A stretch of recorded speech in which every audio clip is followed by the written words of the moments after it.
ఉదయం మేము సీనియర్ న్యాయవాది మా తరఫున వాదిస్తున్న న్యాయవాది గారు డిస్క్వాలిఫికేషన్ సంబంధించి ఎవరైతే మా పార్టీ పైన గెలిచి మా పార్టీ గుర్తు పైన బీఫామ్ మీద గెలిచి పార్టీ ఫిరాయించిండ్రో ఆ ఎమ్మెల్యేల పైన ఉన్న ఆ డిస్క్వాలిఫికేషన్ పిటిషన్లకు సంబంధించిన విషయాలను కూడా వారితో చర్చ చేయడం జరిగింది. అదేవిధంగా ఇవాళ మధ్యాహ్నం బహుశా కేజ్రీవాల్ గారికి సంబంధించిన జడ్జిమెంట్ కూడా ఉన్నట్టుంది. ఈవినింగ్ కూడా తప్పకుండా ఇంకా ఇతర న్యాయ కోవిధులను కూడా కలుస్తాం.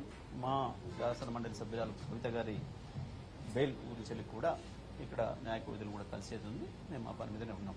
మీరు సుప్రీంకోర్టులో వేసినటువంటి కేసు మొన్న విచారణ సందర్భంగా 2 వారాలకు వాయిదా ఎలా ఉంటుందని పడింది. దాంట్లో కూడా ఇంకొక అప్లికేషన్ రిజైండర్ అఫిడవిట్ దాఖలు చేసి ఉండే, నేను అది కూడా దాఖలు చేసినాను. వచ్చిన ఇవాళ ఆ పని కూడా ఉండే తప్పకుండా మనకు అల్టిమేట్గా ఉంది కోర్టులే కాబట్టి ప్రజల రక్షణ కొరకు చట్టానికి వ్యతిరేకంగా ఏవైతే ప్రభుత్వాలు ప్రవర్తిస్తున్నాయో అక్కడ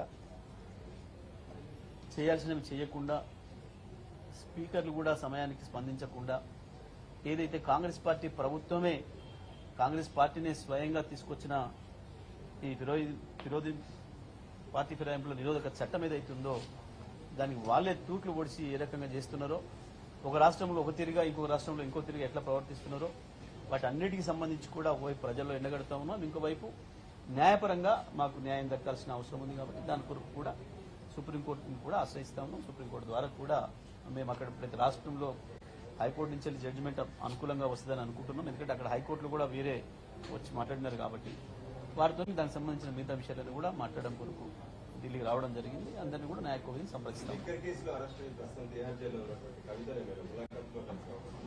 ఉంది అడిగినాము, వారు సమయం ఇస్తే కలిసిపోదామని వెయిట్ చేస్తా ఉన్నాం.